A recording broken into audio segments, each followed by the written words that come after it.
നാടിനെ നടുക്കിയ മുണ്ടക്കൈ ഉരുൾപൊട്ടൽ ദുരന്തത്തിൽ മരണസംഖ്യ 150 കടന്നു. 200-ലധികം പേരെ കാണാനില്ലെന്ന് നാട്ടുകാർ. 3069 പേർ 45 ദുരിതാശ്വാസ ക്യാമ്പുകളിൽ. പോസ്റ്റ്മോർട്ടം നടപടികൾ തുടരുന്നു.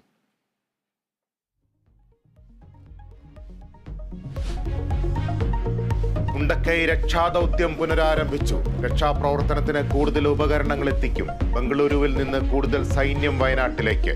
മഴ തുടരുന്നത് വെല്ലുവിളി.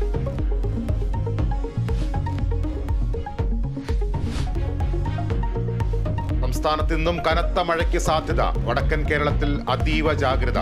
മലപ്പുറം, കോഴിക്കോട്, വയനാട്, കണ്ണൂർ, കാസർഗോഡ് ജില്ലകളിൽ ഓറഞ്ച് അലർട്ട്.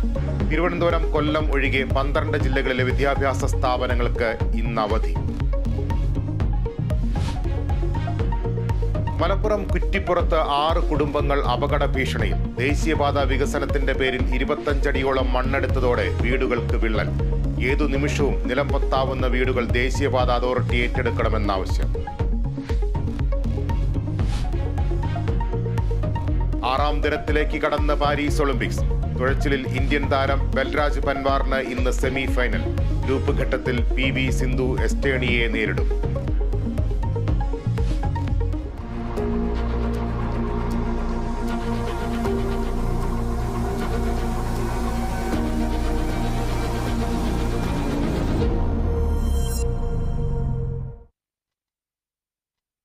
ഉരുൾപൊട്ടൽ നാശം വിതച്ച വയനാട് മുണ്ടക്കൈ ചൂരൽമല ഭാഗത്ത് തെരച്ചിൽ പുനരാരംഭിച്ചു. കെട്ടിടാവശിഷ്ടങ്ങൾക്കിടയിലും പുഴയിലും അടക്കമാണ് ഇന്നത്തെ തെരച്ചിൽ. 151 മരണം സ്ഥിരീകരിച്ചു. ഇനിയും